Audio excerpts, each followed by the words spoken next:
A opinião dos nossos convidados é de inteira responsabilidade deles e não corresponde necessariamente à linha editorial da Brasil Central.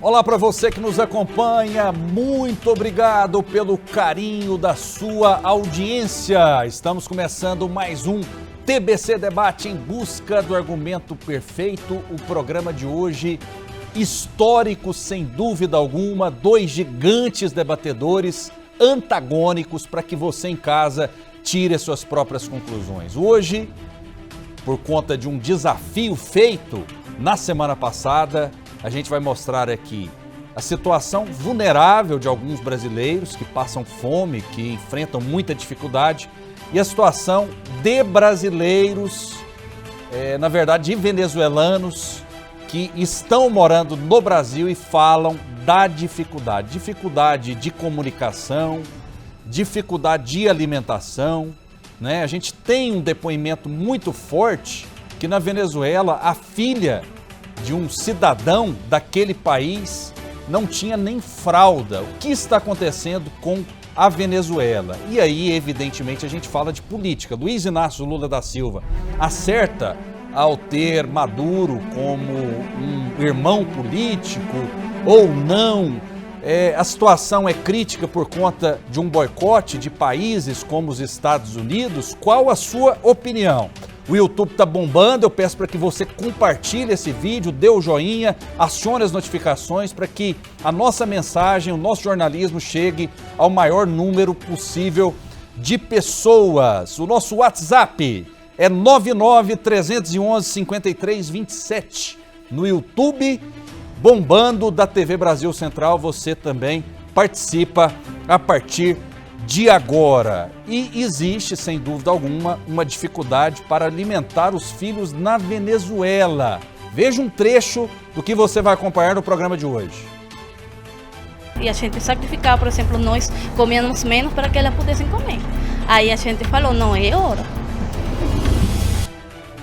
E também a falta de condições para cuidar das crianças pequenas.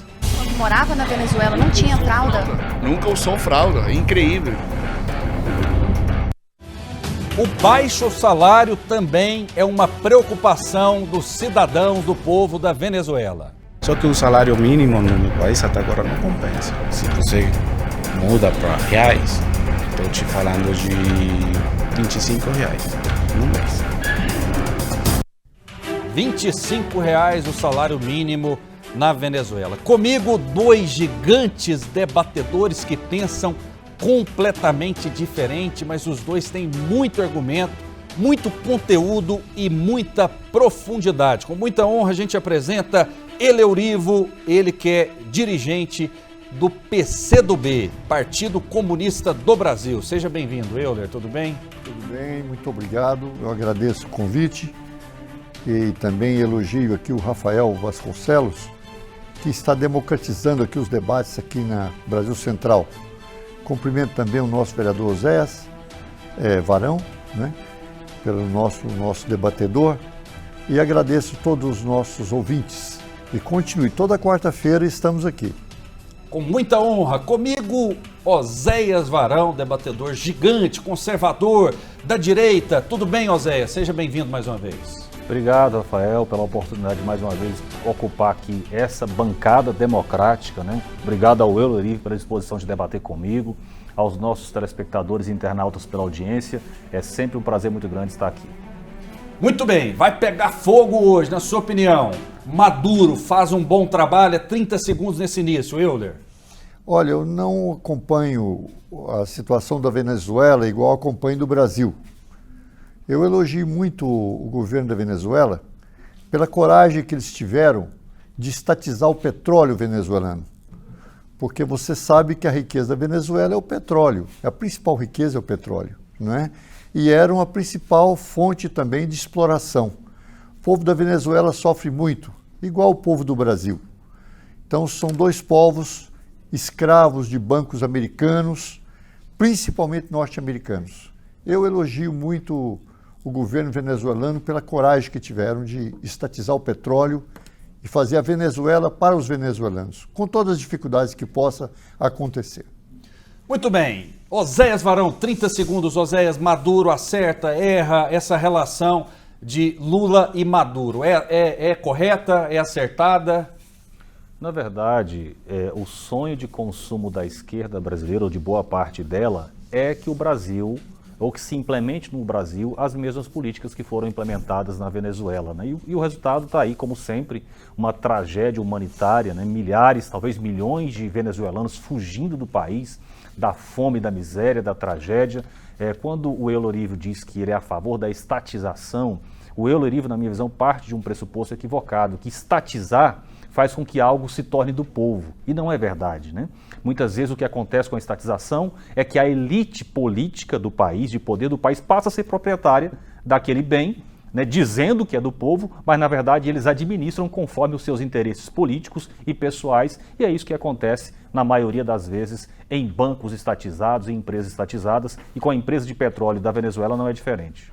Ok, daqui a pouco a gente volta nesse assunto, Venezuela, né, é socialismo, capitalismo, qual regime é melhor, enfim, eu acho que vai ser um grande debate, porque a gente tem dois pensadores aqui no TBC Debate. Mas antes, a gente vai falar na pergunta do dia sobre um assunto polêmico também, a votação do projeto de lei contrário ao casamento homoafetivo. Foi adiada na Câmara dos Deputados. O relatório considera que a união homoafetiva não deve ser equiparada ao casamento. Acompanhe.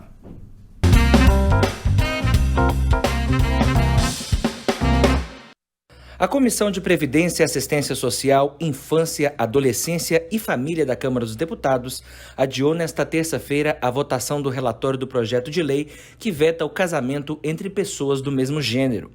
É a segunda semana seguida em que a votação é adiada, após a busca de um acordo pela oposição. Ontem, os deputados decidiram realizar uma audiência pública sobre o tema na próxima terça-feira e votar o relatório na quarta. O acordo prevê que 10 parlamentares favoráveis e 10 contrários ao projeto discutam sobre a pauta antes da votação. Na prática, se aprovado, o parecer escrito pelo deputado pastor Eurico do PL de Pernambuco considera que a união homoafetiva não deve ser equiparada ao casamento. Se for aprovado na comissão, o texto ainda vai precisar passar por outros 2 colegiados da Câmara e, em seguida, ser analisado pelo Senado Federal.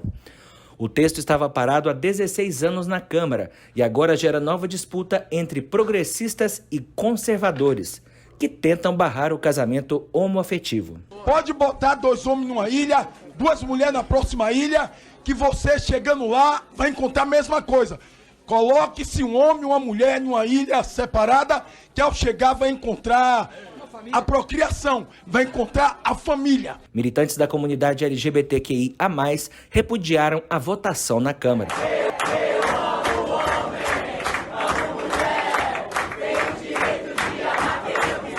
E a nossa pergunta do dia é a seguinte: PL contra casamento homoafetivo. Qual a sua opinião? Qual a opinião de vocês? Primeiro, eu vou dizer aqui que é um assunto muito delicado, muito espinhoso, e deixar a minha opinião aqui. Eu acho que não deveria ter briga entre héteros e homossexuais em hipótese alguma. A gente tem que respeitar o ser humano. Mas a discussão é a respeito da possibilidade de casamento de homoafetivos. Vou começar essa rodada com Oséias Varão. Qual a sua posição, Oséias? Rafael, vamos lá. O debate acerca desse assunto, na minha visão, ele está muito ideologizado e até mesmo passional, né? Por parte da esquerda hoje, inclusive, há uma tentativa de censurar a opinião dos conservadores acerca desse assunto, de ridicularizar e até de criminalizar. Então, se eu me manifesto, por exemplo, contra casamento homossexual, eu posso ser considerado homofóbico, eu posso ser considerado um criminoso e, portanto, eu não tenho, às vezes, liberdade para falar aquilo que penso acerca desse assunto. O que acontece, Rafael? Essa discussão parte da seguinte análise: o que é o casamento? Quem criou o casamento? Por que criou o casamento? Para que serve o casamento? Por que o Estado protege o casamento? Esse tipo de discussão não é feito, né? Então nós temos que lembrar o seguinte: casamento existe antes do Estado, existe antes do governo. É uma instituição que precede ao governo e ao Estado, concorda comigo? Então não foi o Estado que definiu o que é casamento. Não foi. O Estado, o casamento, ele é uma organização natural, que é referência da chamada família. Então você tem um homem que se une com a mulher, gera seus filhos, ali você tem uma família e tem um casamento. O Estado, que fez do futuro, quando o governo se estabeleceu, o Estado se estabeleceu, ele protegeu, ele entendeu que essa unidade familiar, ela era fundamental para a estabilidade da sociedade. Mas um casal hétero que não pode ter filho, Oséias, pois é, não Rafael, é uma família? Sim, Rafael, o que eu quero dizer é o seguinte, olha, todo modelo ideal, ele comporta exceções, você concorda comigo? Exceções no seguinte sentido, quando você estabelece um padrão, isso quer dizer que todas as pessoas irão se enquadrar naquele padrão? Não, agora você tem que ter o padrão, você tem que ter o modelo ideal estabelecido, né? Então existem situações as mais diversas. Uma coisa que eu percebo, por exemplo, um termo que a gente usa, que na minha visão é equivocado, casamento homoafetivo. Rafael, peraí, o que é um relacionamento homoafetivo? Nós estamos falando de afeto entre pessoas do mesmo sexo, não é isso? E o que distingue um relacionamento de uma pessoa homossexual? É o afeto? Não, afeto eu tenho por você, tenho por homens. Afeto é estabelecido entre pessoas do mesmo sexo naturalmente. A questão, deixando bem claro, não se trata de relacionamento homoafetivo. Se trata de relacionamento homossexual. É isso que distingue esse tipo de relacionamento. A gente fica querendo dourar a pílula homoafetivo. Como assim? Homoafetivo é o relacionamento que eu tenho com o Rafael. Ora, afeto entre pessoas do mesmo sexo. Agora, o que se trata é relacionamento homossexual. E nesse caso, eu como conservador que sou, entendo que casamento deve ser entre um homem e uma mulher. Agora, tem pessoas que defendem o contrário? Tem. Eu vou querer silenciar e calar essas pessoas e retirar sua voz do seu discurso? Não, mas eu quero manter o meu direito de me manifestar contra, de trabalhar contra, porque eu entendo, Rafael, que esse tipo de desestruturação do que significa o casamento... então, eu vou te fazer uma pergunta, você entendeu, tanto que isso é grave. Se eu defender aqui agora o casamento entre uma mulher e 5 homens, você vai ser a favor ou contra? O Euler, é uma pergunta que eu deixo para o Euler, inclusive. Se eu defender um casamento entre 3 homens e 2 mulheres, você vai ser a favor ou contra? Ué, por que você é contra? Eu estou fazendo para o nosso telespectador, inclusive.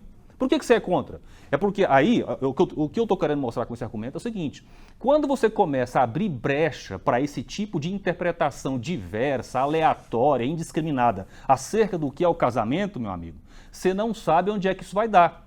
Existe um negócio agora chamado poliamor. Você já ouviu falar dessa expressão? É um novo nome que eles estão dando para poligamia. Se você for observar os grandes veículos de comunicação brasileiros, estão fazendo apologia de um negócio que eles chamam de poliamor. Que eles não querem chamar de poligamia para manter o politicamente correto. Mas, ou seja, nós estamos retrocedendo a 2000 anos atrás, quando a sociedade era dominada por polígamos, veio a religião cristã e estabeleceu o relacionamento monogâmico e heterogâmico, e agora estão querendo voltar a 2000 anos atrás. Ok. Euler Ivo, qual a sua opinião sobre esse projeto, sobre a questão do casamento homoafetivo? Olha, você vê que interessante. O Clodovil foi um deputado federal que nós sabíamos era um homem, um homossexual.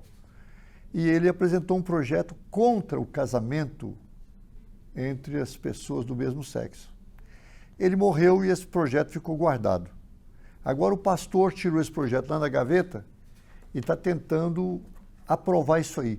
Pelo seguinte, porque durante esse período, o Supremo Tribunal Federal, o Judiciário, aprovou o casamento de pessoas do mesmo sexo. E acontece que isso tem que transformar numa lei. E ao votar a lei, então o pastor está querendo proibir isso. É, sem dúvida, um grande retrocesso. A questão de afetividade, o casamento, o Osé até estava abordando aqui, nós sabemos que na história humana, o casamento surgiu quando surgiu a propriedade privada dos meios de produção. Quando surgiu, acabou com a propriedade comum da terra. Na história, isso é histórico. E a família surgiu com o surgimento da propriedade privada. O Estado também surgiu com o surgimento da propriedade privada. Não havia Estado também não.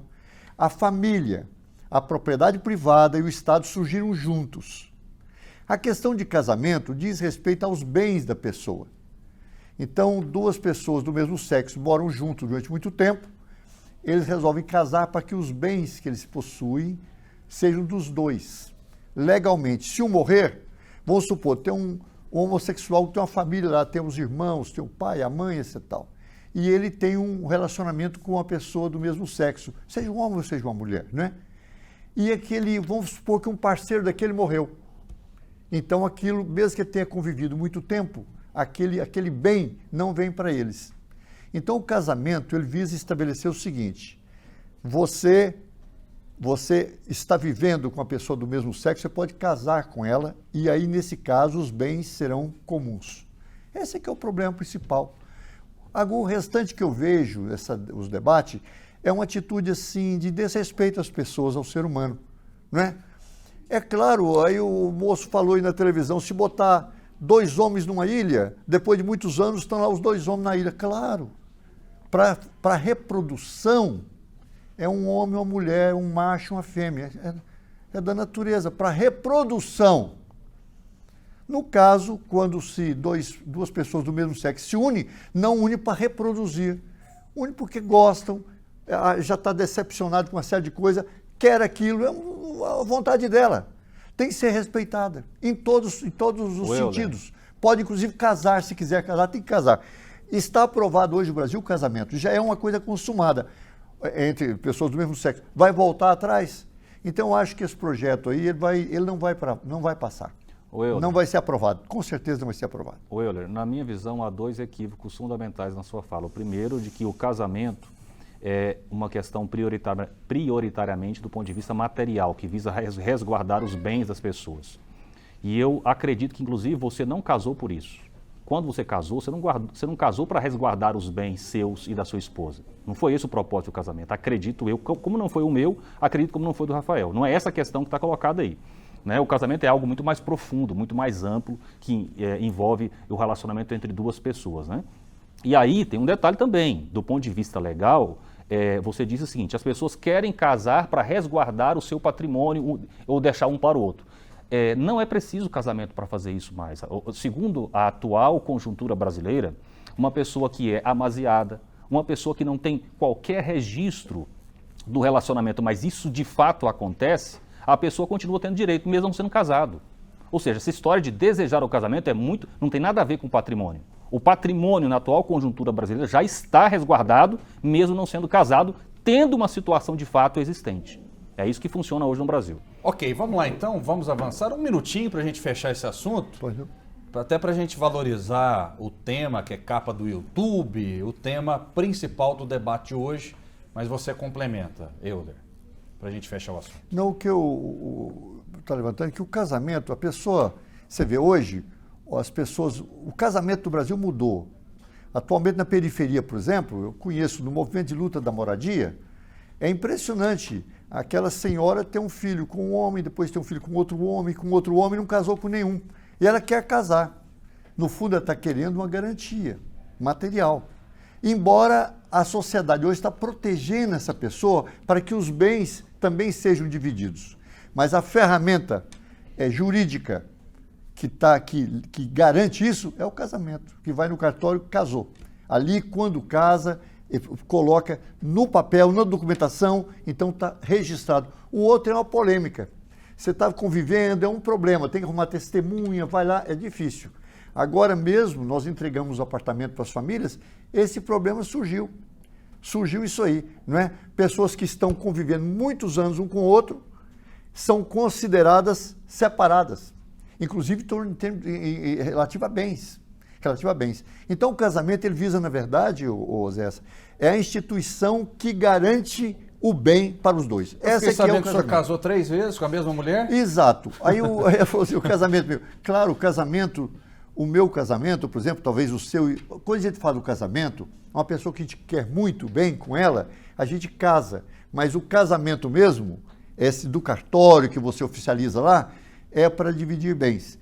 Eu casei com a Isaura, vocês sabem, 3 vezes. Com a mesma companheira, com a mesma Isaura, eu casei 3 vezes. Isso que é um homem apaixonado, hein? Pois então, eu tive a oportunidade e achei que era a Isaura ainda. Muito bem. Depois você conta essa história em detalhes aqui. Vamos fazer o seguinte, na quarta-feira passada, como sempre, o Euler, polêmico, o Oséias polêmico também, o assunto Venezuela veio à tona e o Euler teve uma coragem incrível e elogiou Nicolás Maduro, não foi isso? Claro, não precisa ter coragem para elogiar o Maduro não, ué. O mundo todo vê o trabalho do Maduro. Quem é contra o Maduro, faz uma campanha feroz contra o Maduro, é o governo norte-americano, que explorou a Venezuela e quer explorar a Venezuela, que nem ataca Cuba. Você vê, Cuba está vivendo mais de quase 70 anos de um cerco, uma ilha que o americano cercou lá. Quem vota, o mundo tem aí 150 países mais ou menos, eu não sei o número exato. Quem vota a favor do americano manter é só ele, Israel, e no governo passado o Brasil, que era o Bolsonaro, só. O Euler, né? Só um minutinho, porque aí nesse debate você falou assim, tudo bem, pode falar da Venezuela, da situação difícil, da fome, etc, mas temos que falar do Brasil também, porque no Brasil tem fome. Então o que nós fizemos jornalisticamente para dar justiça ao debate? Nós estamos em Goiânia, né? Embora a gente tenha uma audiência, graças a Deus, nacional, até internacional, muitas pessoas do mundo inteiro acompanhando. Primeiro a gente vai exibir uma reportagem sobre pessoas que passam dificuldade no nosso país. Depois, uma matéria especial sobre a vida de brasileiros, de venezuelanos no Brasil e como é o país, como é o regime de Nicolás Maduro. Primeiramente, a gente acompanha brasileiros que passam dificuldade. O semblante cansado reflete uma luta de 19 anos. Mãe de 3 filhos, Andréia é natural do estado do Tocantins e tem 37 anos. Ela veio para Goiás em busca de trabalho. Hoje é diarista, mas nem sempre o salário é suficiente para alimentar a família. Tem vezes que a gente não tem um arroz, um óleo, não tem uma alimentação adequada para dar para os meninos e a gente fica meio assim, né? Com vontade de chorar, de sumir. Tem vezes que a gente passa por dificuldade para alimentar meus filhos, entendeu? Tem vezes que o emprego é até escasso. Tem vezes que tem vezes que não tem. Sem condições de alugar ou comprar uma casa, Andréia se abriga com a família em um assentamento em Goiânia. Aos poucos, com a ajuda de doações, o que era somente um lote vazio se tornou o lar da família Silva. Graças a Deus tem vezes que a gente aparece com a cesta básica que o povo doa, entendeu? Tem vezes que o povo doa um óleo, doa uma cesta e a gente vai seguindo. Dados da Organização das Nações Unidas divulgados neste ano mostram que o Brasil tem mais de 21 milhões de pessoas que não têm o que comer todos os dias. Cerca de 70 milhões sofrem de insegurança alimentar e outras 10 milhões estão desnutridas. Mesmo com o índice elevado de fome no Brasil, alguns estados vão na contramão do problema. Aqui em Goiás, por exemplo, são realizadas várias ações sociais desenvolvidas pelo governo do estado. Entre elas, a doação de cestas básicas. Até o momento, foram entregues mais de 1 milhão de cestas básicas a famílias carentes de todos os 246 municípios goianos. O governo teve a sensibilidade de identificar que a necessidade para aquela população mais vulnerável, ela era muito rápida. Então, por isso, a gente optou por buscar uma estratégia, por exemplo, de fazer aquisição de cestas básicas, né, ofertar isso para as prefeituras para que elas pudessem ali socorrer de forma imediata essa população mais vulnerável. A Andréia é beneficiária do Bolsa Família, mas a quantia não supre todas as necessidades da casa. Ela conta então com a cesta básica doada pelo governo do estado de Goiás para complementar a alimentação. Eu acho bom, porque a gente pega da UVG, né? Aí a cada 2 meses, praticamente a cada 2 meses. Mas aí traz uma cesta muito boa que ajuda muito. Entre abril e junho deste ano, o governo de Goiás já entregou 4.269 benefícios. Desses, 3.663 são do Cartões Mães de Goiás e 606 do programa Dignidade para Idosos. A ajuda foi destinada a 57 municípios goianos. há muito tempo a gente sempre trata essa questão da superação da pobreza, né? Mas a gente reconhece que existem famílias que precisa, às vezes, daquele mínimo ali necessário, né? Uma cesta básica, um programa de transferência de renda. Então o governo tem muita sensibilidade nisso e prioriza essa população no seu próprio orçamento.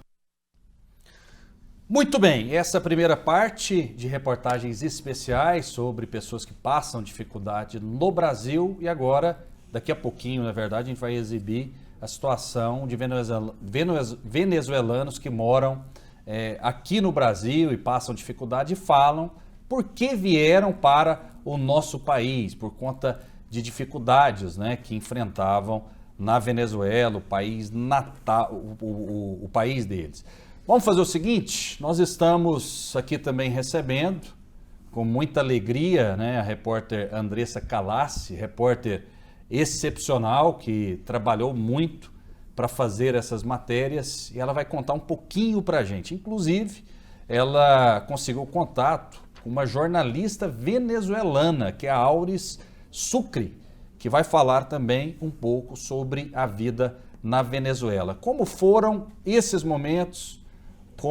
Quais os detalhes você traz para a gente? Andressa, seja bem-vinda. Olha, vou começando pela matéria que acabou de ser veiculada sobre a fome no Brasil. Às vezes a gente dentro de casa não enxergamos a realidade que está lá fora.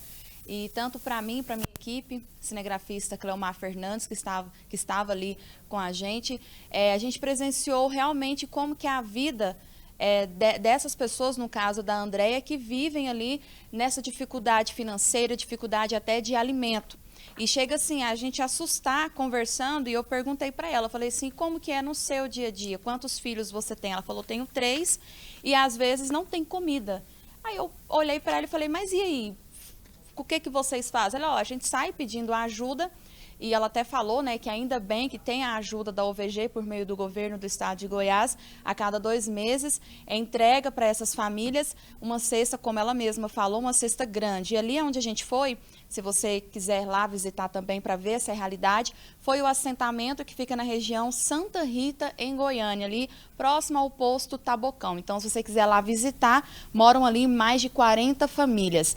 Agora, em relação a outra matéria, que daqui a pouquinho você vai assistir, me impactou bastante, porque a gente vê falar muito da situação da vida dos venezuelanos pela TV. Eu já tinha visto outras reportagens sobre isso, mas nunca tive a oportunidade de conversar com um venezuelano e saber por que você veio, você e a sua família, o que aconteceu lá, como que está sendo a sua vida aqui. E assim, Rafael, como você perguntou, a principal parte que me deixou emocionada foi a família da Frangeles, dela morte do Hansub, que vocês vão conhecer daqui a pouco, quando eles falaram que nem fralda tinha para a filha mais velha, que é a Angelita.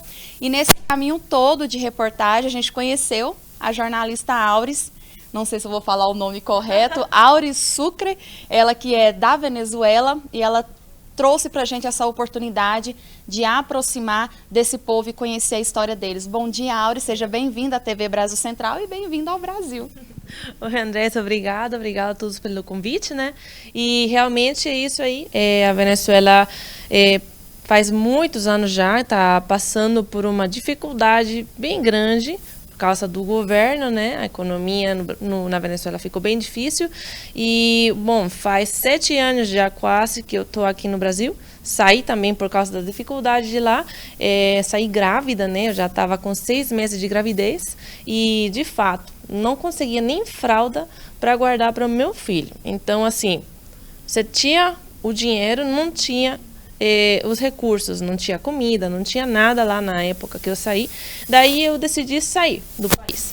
Cheguei em Manaus, 6 anos, quase 7 anos atrás. Daí eu comecei a trabalhar do que tinha para fazer, né? Eu comecei a vender salgado na rua, doces, essas coisas, para sobreviver, né? Eu estava grávida, então assim, difícil achar emprego, né?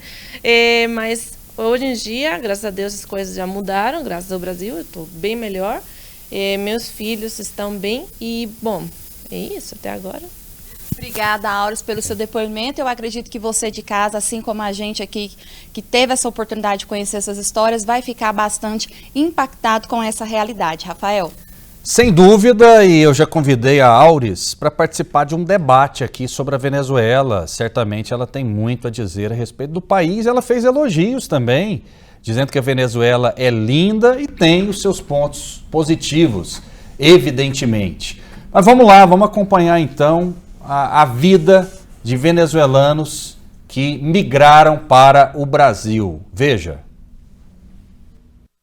E a gente sacrificava, por exemplo, nós comíamos menos para que elas pudessem comer. Aí a gente falou, não, é hora. Quando morava na Venezuela, não tinha fralda? Nunca usou fralda, é incrível. Só que o salário mínimo no meu país até agora não compensa. Se você muda para reais, estou te falando de 25 reais no mês. Motivados por um cenário de crise, quase 1 milhão de venezuelanos entraram no Brasil entre janeiro de 2017 e junho de 2023. O casal Frangeles de la Morte e Hansub Bencocheia está no Brasil há 4 anos. A atitude de vir para o país foi impulsionada pela fome. Quando tua filha quer uma leite, ou quer uma maçã, quer uma fruta da geladeira e você não tem nenhum salário, nem nada para comer, você ainda uma semana inteira não dá para comer. E aí a gente complica, né? Fica no coração o dor das filhas, a fome, que elas não dormam, não deitem na cama sem comer alguma coisa. E a gente sacrificava, por exemplo, nós comíamos menos para que elas pudessem comer. Aí a gente falou, não, é hora.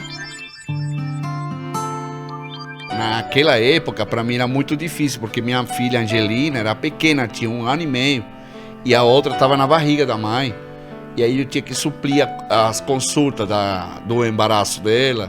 A Angelina não usou fralda infantil nunca. Ela usou fralda, foi aquela menina que usou aqui. A sua mais velha, enquanto morava na Venezuela, não tinha fralda? Nunca usou fralda, incrível. Hansud trabalhava na Venezuela como motorista de carteira assinada. Ele conta que com o salário que passou a receber durante a gestão do atual governo não foi mais suficiente para manter a família. O acolhimento de venezuelanos faz parte dos programas sociais do governo do estado. Os refugiados recebem apoio, por exemplo, da OVG, que distribui refeições para quem precisa, e também por parte da Secretaria de Desenvolvimento Social. O governo de Goiás acolhe, cuida, acompanha, encaminha os venezuelanos que procuram Goiás como moradia. E para isso nós temos um programa chamado Goiás Social, que é um programa coordenado pela nossa primeira-dama, dona Gracinha Caiado, através do Gabinete de Políticas Sociais do nosso estado. E esse programa é um programa que une várias secretarias e órgãos para atender aquela população que é mais vulnerável. De acordo com dados do governo de Goiás, 4.714 venezuelanos estão cadastrados no CAD Único. 261 mulheres recebem o Mães de Goiás. Os demais participam dos programas Dignidade e Aprendiz do Futuro. Sempre que o venezuelano chega aqui no nosso estado, nós, em parceria com a Polícia Federal, procuramos regularizar a documentação de todos eles, né? Além disso, oferecemos cursos de português em parceria com a Secretaria da Educação e também a Universidade Federal de Goiás. Frangeles e Hansud relatam que desde a chegada ao Brasil, contam com os serviços de saúde e educação do estado. Para eles, o trabalho cotidiano em solo brasileiro é compensativo. Em Goiânia, a nível de estudo, muito bem. Minhas filhas estudam, elas têm uma alimentação certa. Tem educação, tem saúde. A gente, se precisa ir no UPA, no hospital, pagar uma consulta, a gente tem condições para pagar. Minha filha maior passou por uma cirurgia e ela conseguiu fazer de graça. Graças a Deus, não conseguiu. A gente conseguiu tudo de graça no hospital, no UPA, e ela passou por sua cirurgia. Graças a Deus. Apesar de hoje poder sorrir em família, o casal se preocupa com a aproximação de Lula e Maduro, uma aliança que, para os venezuelanos, pode trazer futuras perdas para o Brasil. Socialismo em Venezuela acabou com o país todo. Aí eu tenho comunicação com minha mãe para me comunicar, eu mando uma mensagem hoje, 4 dias depois chega lá e ela me responde 4 dias depois. Por quê? Porque não tem energia, não tem internet, não tem água, não tem. Estamos falando de uma capital. E, por exemplo, o presidente da Venezuela ofereceu muitas coisas. Em uma parte que eu escutei, ele ofereceu eletricidade e energia para o estado de Roraima, né, que é a fronteira com Venezuela. E a gente pensou assim, né? Como você vai oferecer um serviço para outro país se não tem nosso país, né? Na Venezuela passa 3 dias sem energia, uma semana sem energia, sem água. Como você vai oferecer esse serviço para outro país se em seu país não tem? É difícil, né? É muito difícil de acreditar. Voltar para o país de origem não está nos planos da família. Por aqui, todos já têm projetos futuros. A filha mais velha do casal, Angelita, já tem até convicção do que quer ser quando crescer. Minha filha queria ser polícia. Nunca vi em nenhum lugar fora do Brasil como os policiais daqui prestam serviço. Quando a gente entrou aqui no Brasil, estava no governo do Ronaldo Caiado, que ainda está. E ele falou com uma voz forte: quem fazer trem errado, ou você muda de profissão, ou sai do estado e é polícia direto. E eu fico admirado, sabe? Ela quer ser polícia. A gente vai ajudar ela nesse processo. Além da família Bencocheia, a nossa equipe de reportagem conversou com mais um venezuelano, o Carlos, de 32 anos. Ele está aqui em Goiânia há aproximadamente 1 ano e 8 meses. E veja agora o que mudou na vida dele. Na Venezuela eu consegui viver a vida típica, né? Estudar, fazer a faculdade e tentar de pegar um bom trabalho. Só que o salário mínimo no meu país até agora não compensa. Se você muda para reais, estou te falando de R$25 no mês. Qual foi o momento que você parou e falou assim, não dá mais, estou indo embora? Foi quando eu consegui, quando minha esposa ficou grávida, né? Porque aí já a gente começa a pensar pelo filho e não por você mesmo, né? É como aquele, eu quero que minha filha consiga uma boa educação, uma boa na faculdade, como eu consegui aqueles tempos na Venezuela. Falar da Venezuela, Carlos, não tem como não citar o atual governo de Maduro. Como que você avalia o que o Maduro está fazendo no governo dele na Venezuela? Só que aquele governo tem muita corrupção, né? Muita corrupção, demais. É tipo assim, é um país com muito petróleo, mas você não acha gasolina no posto de combustível, né? Você tem que aguardar pelo seu número de placa. Então, por quê? Eu trabalhei lá, eu consegui fazer minha profissão. Eu acho que foi 4 anos, né? E era muito difícil. Você pega uma peça boa, por quê? Porque as empresas não têm aqueles recursos monetários de divisa, não tem muitas coisas. E infelizmente o governo começou a tirar coisas do dono da empresas. Donos de empresas privadas foram embora do país, né? E como eu falo, a educação muito fraca, a saúde é horrível demais. Carlos pensa em algum dia voltar para a Venezuela. Um desejo, segundo ele, que só será realizado com a troca de governo no país. Com certeza eu penso voltar, eu amo meu país, eu quero voltar no meu país, só que a realidade de agora é como assim, aquele amigo que você sente saudade dele, ele já não está, porque ele foi embora. Aquela praça onde você gostava de sentar, já não pode porque não tem energia elétrica. É desse jeito, né? E a gente sacrificava, por exemplo, nós comíamos menos para que elas pudessem comer. Aí a gente falou, não, é hora. Quando morava na Venezuela, não tinha fralda? Nunca usou fralda, é incrível.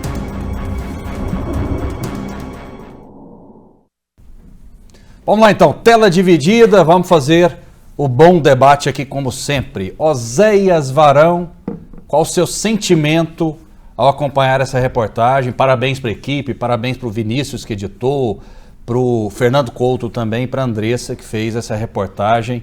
É de muitas horas, de muito esforço.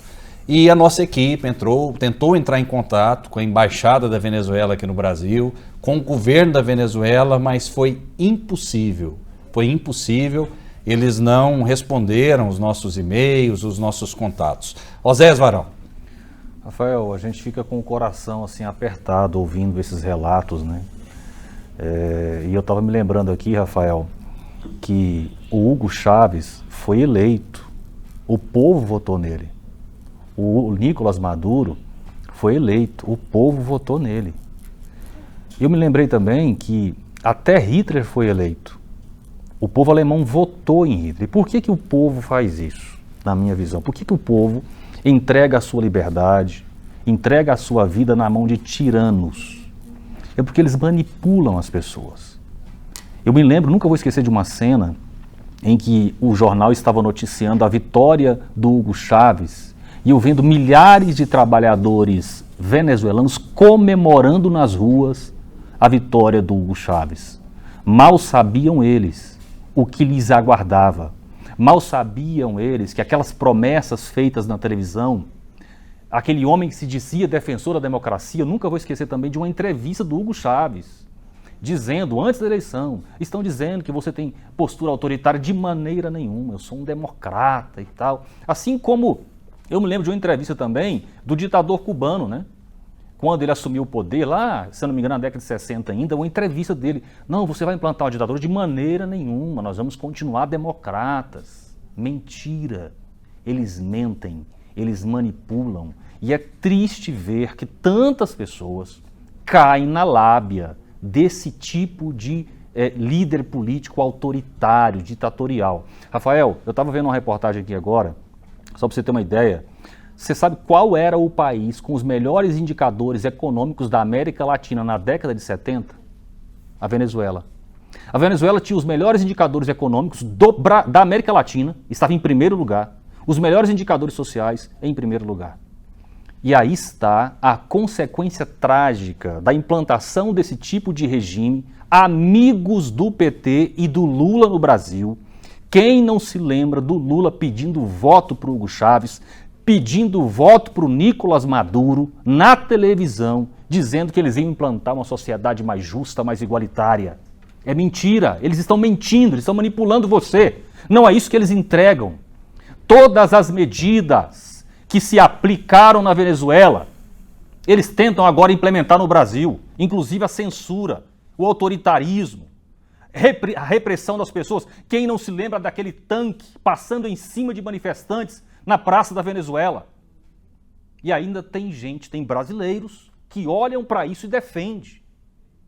Euler, eu não acho correto, Euler, você dizer que não acompanha a situação do que está acontecendo na Venezuela, que você não tem como opinar acerca daquilo que está acontecendo na Venezuela com segurança.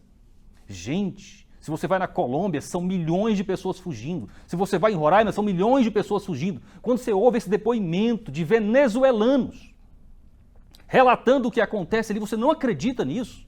Você acha que essas pessoas estão mentindo? Deixa eu passar a bola para o Euler, então. Pois não, Euler, qual o sentimento ao acompanhar essa matéria? Viu, só um esclarecimento ao Oséias. Eu acompanho a questão da Venezuela.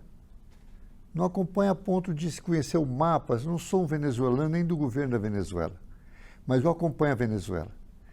É um país que teve um desenvolvimento, eu diria assim, trágico, porque é um desenvolvimento controlado pelo governo norte-americano. Você viu aí um venezuelano falando que lá não tem gasolina, e lá tem muito petróleo. Durante décadas e décadas, e é coisa secular, a Venezuela é uma grande produtora de petróleo, mas os Estados Unidos não aceitavam, e o governo venezuelano, que era pró-americano, construir refinarias dentro da Venezuela. O petróleo venezuelano, que é a base da Venezuela, é refinado nos Estados Unidos. Então, a escravidão, além do petróleo estava em mãos dos norte-americanos, eles levavam para a Venezuela e era refinado na Venezuela. Além disso, o parque industrial da Venezuela é muito pobre. Você vê lá, não tem redes, a produção de energia elétrica da Venezuela é muito pobre, muito pequena.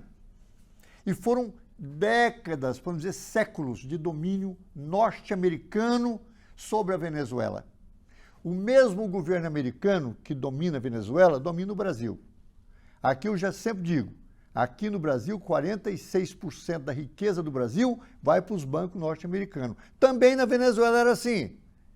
E o Hugo Chávez falou, chega, vamos começar a estatizar o petróleo. Agora já estão entrando em contato com a China para botar indústrias de refinaria. Infelizmente, a eleição do Maduro, do Chávez, do Maduro, elegeu o Maduro, não brota usinas de refinaria do petróleo na Venezuela, não faz brotar. Elegeu ele. Agora, o que ele fez? Foi atrás das medidas. O que o governo americano fez? Boicotou a Venezuela. Não tem nem fralda na Venezuela. O boicote norte-americano na Venezuela é muito grande. É um domínio. Os Estados Unidos acham que pode dominar o mundo inteiro. Se ele não toma conta, ele mata, ele põe guerra, ele escraviza você. Você vê Cuba. Cuba tem mais de 60 anos, é uma ilha, que o americano cercou a ilha. Você vai em Cuba, você não encontra caneta também lá não, essa caneta Bic. Eu fui em Cuba. Então eu levei caneta, até conversava com o pessoal. Falta todas as coisas básicas em Cuba que tem que exportar, que Cuba não é um país do tamanho do Brasil. Então você vê Venezuela, não tem, a produção de energia é muito pequena, não tem refinarias de petróleo e agora o governo é independente. Está levantando a cabeça, ele está sendo vítima do governo americano e eu saúdo muito o governo da Venezuela. E eu queria também aqui elogiar o povo do Brasil, a atitude que tem para com os venezuelanos e outros estrangeiros que vêm no Brasil. Abre os braços, ajuda. Olha aí o pessoal da Venezuela agradecido. Muito diferente dos Estados Unidos. Você vê todo dia os Estados Unidos botando cerca, botando muro, matando pessoas.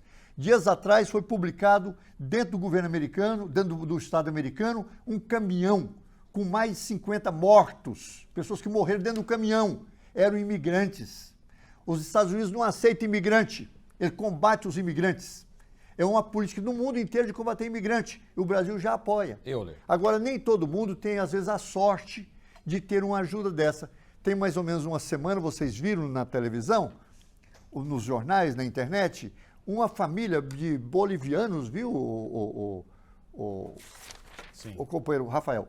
Bolivianos, uma mulher boliviana com 2 filhos ou 3 filhos, passando fome no estado de São Paulo, foi para lá e não conseguia sobreviver em São Paulo. Ela deu chumbinho para os meninos. Ela botou iogurte, botou chumbinho, matou os filhos e ela também tomou para suicidar. Não morreu, não sei se todos os filhos morreram, parece que todos morreram, eram crianças, ela deu primeiro para as crianças. Então ela avisou a polícia que estava morrendo, não tinha comida. E olha só o Brasil. É a Venezuela que está passando dificuldade? Eu diria que o Brasil passa mais do que a Venezuela. Olha aqui a reportagem que vocês fizeram, que eu parabenizo. 21 milhões de brasileiros não têm o que comer. Brasileiros não têm o que comer. Essa é uma situação muito grave. Tem 10 milhões de brasileiros que têm pouca comida. Por isso que o Lula tem procurado melhorar o salário mínimo, está incentivando a pequena e média produção para poder abrir emprego, para ajudar o povo a ter comida. E também instituindo a cesta básica. Eu elogio aqui o governo Caiado e ajudar com cesta básica. É isso mesmo. Inclusive, o Rafael e o Osés, eu sou do movimento de luta da casa própria. Nós acabamos de lançar uma nova associação aqui em Goiânia que chama Irmandade Solidária, para estimular as famílias a ter solidariedade com o outro, que já existe isso, que não é só o governo que faz. Uma família faz, um comerciante compra uma cesta básica, dá para uma pessoa que ele conhece. Essa atitude de solidariedade humana nós devemos ter, devemos elogiar. Eu aqui saúdo o povo da Venezuela, saúdo o povo da Bolívia, saúdo o povo brasileiro. E eu diria, todos nós temos um inimigo comum, a exploração norte-americana, que tem que chegar a um final. É sobre isso. Euler, se supostamente existe esse boicote por parte dos Estados Unidos, e a culpa é dos Estados Unidos, a consequência é que o povo da Venezuela está sofrendo muito. Claro. Veja bem, né? A gente viu na reportagem aí uma senhora que disse, na Venezuela, meu filho não tinha nem fralda. Não tinha comida, não tem energia, não tem rigorosamente nada, que a gente sabe que tem no Brasil numa proporção maior. Isso é indiscutível. Por que não acaba, então, com essa briga? Se for pelo amor das pessoas, não seria melhor conversar com os Estados Unidos, procurar uma coalizão, então, com os Estados Unidos, para que o povo não sofra, para que as pessoas não passem fome. Não chegou a hora. Tem uma frase muito interessante que diz o seguinte: olha, é melhor ser feliz do que ter razão, certo? Vamos supor que a Venezuela possa ter razão. Rafael. A Cuba pode ter razão, mas não seria melhor ser feliz, deixar o povo feliz, né? Conversar com os Estados Unidos, Rafael, ou não? Complementando a sua pergunta, esse hábito da esquerda de jogar a culpa dos seus problemas e das suas tragédias, das suas más administrações nos Estados Unidos é histórico, né? E eu estava me lembrando aqui que depois da Segunda Guerra Mundial, a Alemanha foi massacrada, foi destruída, e sabe a partir de qual liderança a Alemanha foi reconstruída? Da liderança dos Estados Unidos. Os Estados Unidos implementou um chamado Plano Marshall e investiu dinheiro na Alemanha, e a Alemanha hoje é um dos países mais prósperos do mundo. Então então eu poderia dizer que o fato da Alemanha ser um dos países mais prósperos do mundo é culpa dos Estados Unidos também.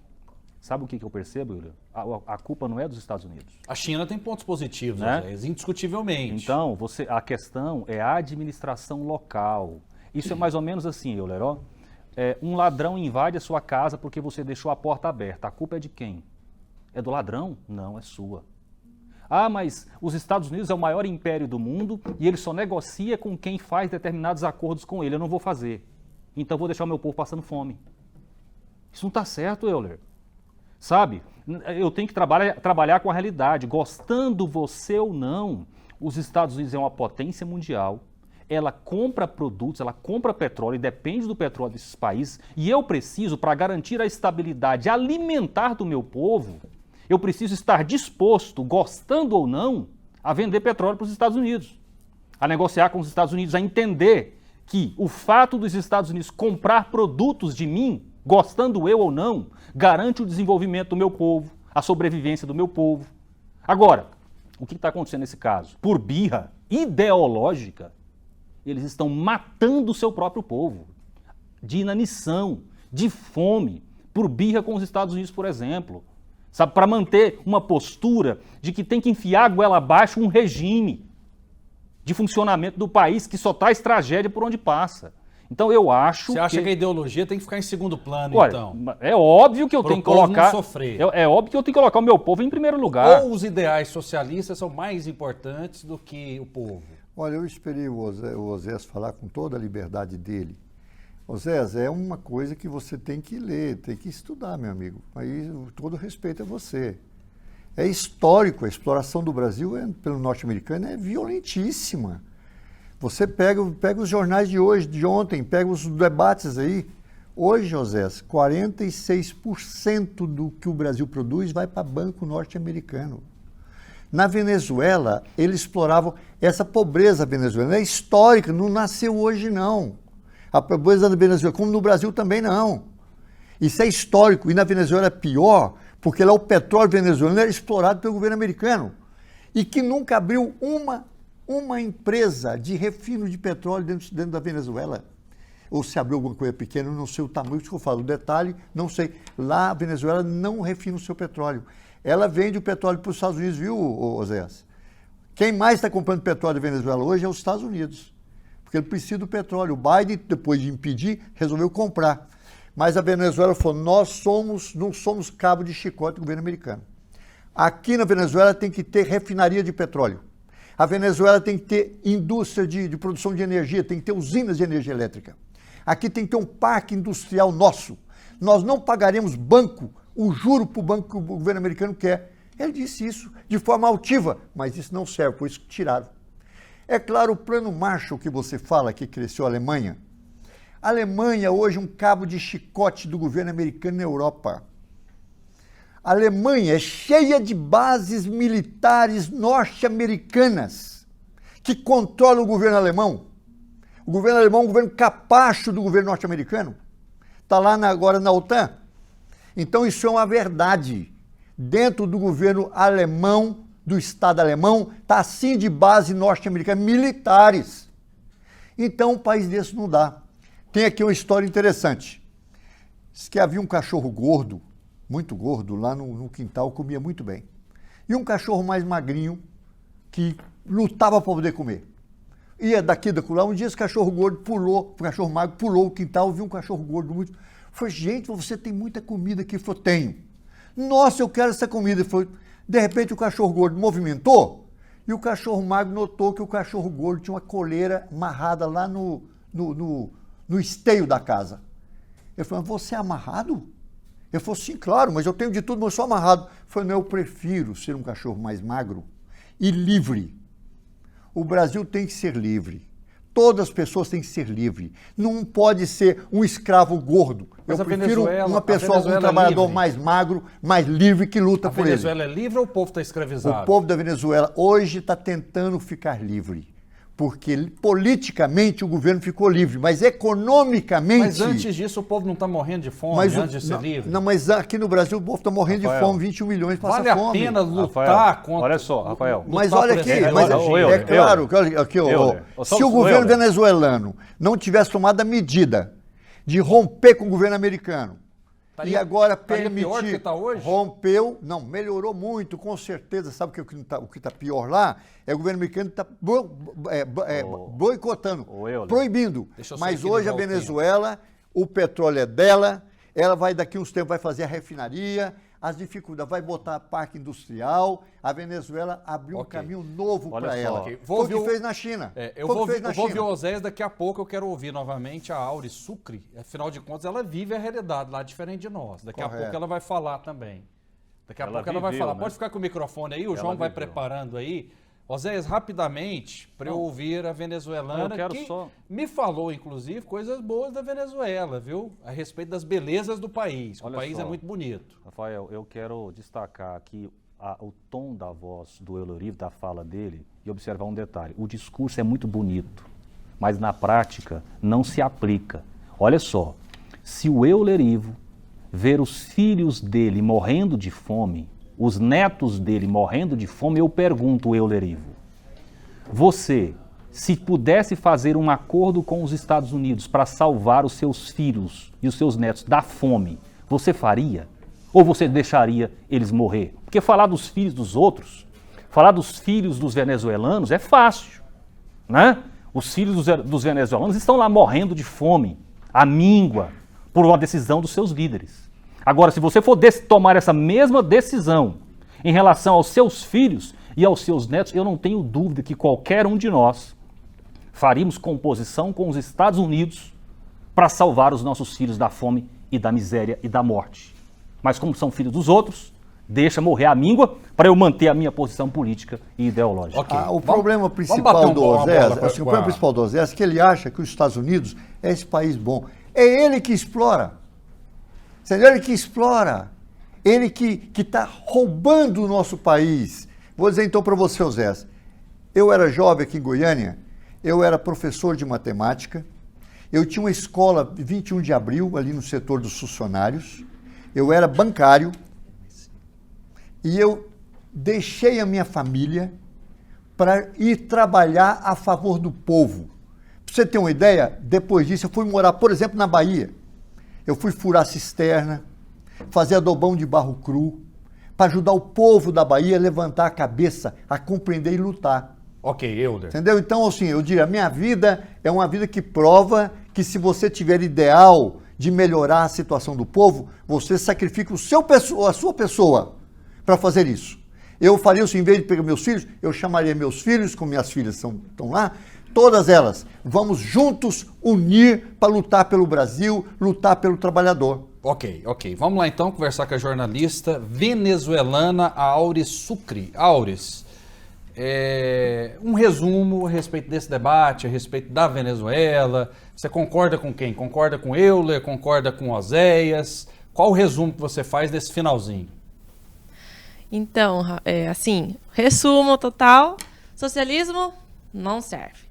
Não serve, eu já vivi em carne própria, foi assim, como jornalista, eu já fui censurada dentro do meu trabalho por não poder expressar o que eu precisava mostrar para o público em geral, né? A verdade do país. Por quê? Porque afetava o governo, certo? Então, assim... Um debate desse na Venezuela aconteceria? Não, não. Assim, Inclusive, falando disso, soube nesses dias que em um canal de lá da Venezuela foi despedido um apresentador por falar em contra do governo. Foi. E assim, na cara dura mesmo. Foi assim, tchau, porque você não incumpriu com as regras, né? Então, assim, vou te contar uma história aqui que eu vi nesses dias de uma escola lá na Venezuela. Os professores geralmente, faz anos atrás já, faz um tempo, que eles iam para a escola com comida deles para compartilhar com os alunos deles, né?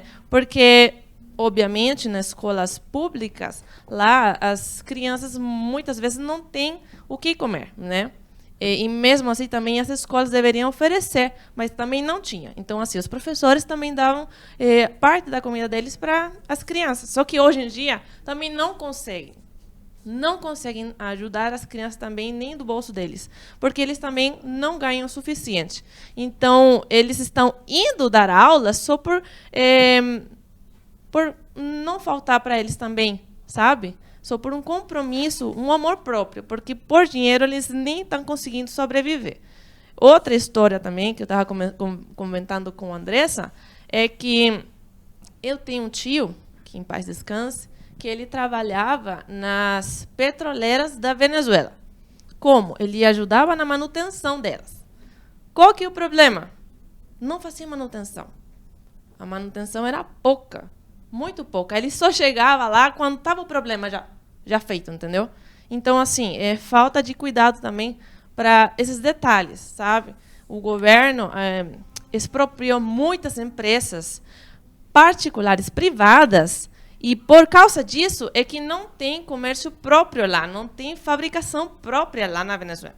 Por quê? Por incumprir com eles, né? A culpa é dos Estados Unidos, na sua visão? Na minha visão, não. Isso vem bem antes. A culpa é do governo mesmo por querer fazer coisa que não é. Porque, assim, se você tem empresa privada que está produzindo no teu país, está fazendo as coisas, está gerando emprego, por que você vai tirar isso daí? Você está ajudando? Só por querer ter o controle de todo? Acho que não, né? É complicado, assim. E por causa dessas expropriações, muita gente ficou sem emprego. Então, por isso aumentou a fome também. As pessoas sem dinheiro, sem emprego, não tem como, né? Lá tem dificuldade de comunicação também? Você tenta entrar em contato com seus familiares? Como é essa comunicação lá com a sua família? Então, a falta de energia é sempre. Sempre está faltando energia, sempre está faltando água, é complicado. E a gasolina é outro problema. Então, tem a gasolina subsidiada pelo governo, que é pouca, e tem aquela que é um pouco mais cara. E, assim, para ser um país petroleiro, era para nós ter uma gasolina sem falta e econômica. Então, assim, não tem nada disso, né? Depois do Hugo Chávez, piorou?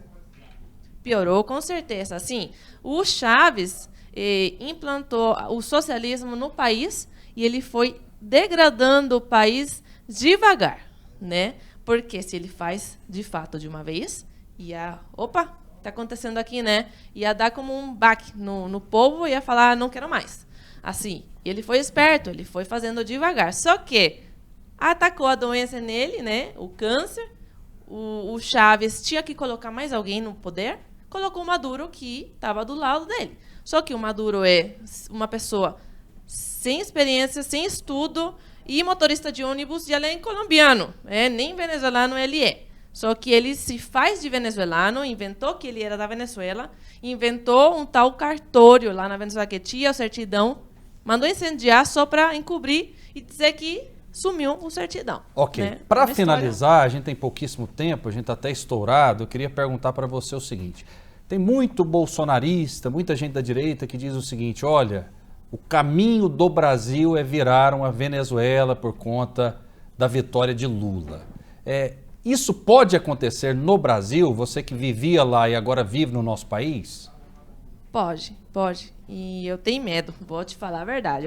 Eu tenho medo porque o Brasil, na verdade, eu confio muito no povo. Já vi que um povo bem aguerrido, que não se deixa tão fácil. Então, eu creio que no caso de tentar virar uma Venezuela, o povo não vai deixar. Mas caso aconteça, vai ser fatal. Acredito que vai ser bem difícil mesmo. Ok, quero agradecer muito a Aure Sucre, jornalista venezuelana, que está convidada a voltar aqui para o nosso debate. Muito obrigado e sucesso aqui no Brasil. Obrigada a você. Muito bem, infelizmente o tempo acabou, está bombando aqui, né? Um debate de ideias. Rafael, Euler, muito obrigado, Euler. Só tranquilizar a Rafaela, o Brasil jamais virará uma Venezuela. Aqui nós somos um país diferente da Venezuela. A proposta de transformar o Brasil da Venezuela não é uma proposta da esquerda, não é uma proposta do governo Lula, não é uma proposta dos bolsonaristas. Então, de quem é essa proposta? Ela não existe, não é? O Brasil é um país próprio, nosso partido, por exemplo, defende um programa de desenvolvimento. E se na Venezuela eles exageraram em termos de confisco de empresas e tal, um erro. Porque hoje você vê a China, hoje o progresso da China é permitir o socialismo de mercado. Você estatiza as principais alavancas e permite a liberdade na coisa menor. Infelizmente não temos mais tempo, mas eu vou dar um minutinho para o Oséias para a gente fechar. Um minutinho mesmo, Oséias. Então, Rafael, a questão é de proposta. Quer dizer que ninguém está propondo transformar o Brasil numa Venezuela. Eu lhe pergunto, alguém propôs transformar a Venezuela no que ela é hoje? Não. Não é uma questão de proposta. É uma questão de escolhas de gestão e de administração do país. As propostas que o PT faz para o Brasil, para a administração do Brasil, são muito parecidas com as que foram implementadas na Venezuela. E é isso que deve fazer com que a gente fique com a pulga atrás da orelha. Rafael, obrigado. Muito obrigado. Obrigado ao Euler, obrigado aos nossos ouvintes, telespectadores e internautas. É um debate histórico, sem dúvida alguma. Eu acho que isso nunca aconteceu numa televisão, um debate tão franco, ouvindo todo mundo. Euler, muito obrigado mais uma vez. Muito obrigado, eu que agradeço também vocês.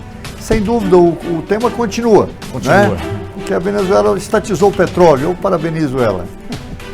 Muito obrigado, fiquem com Deus e até a próxima.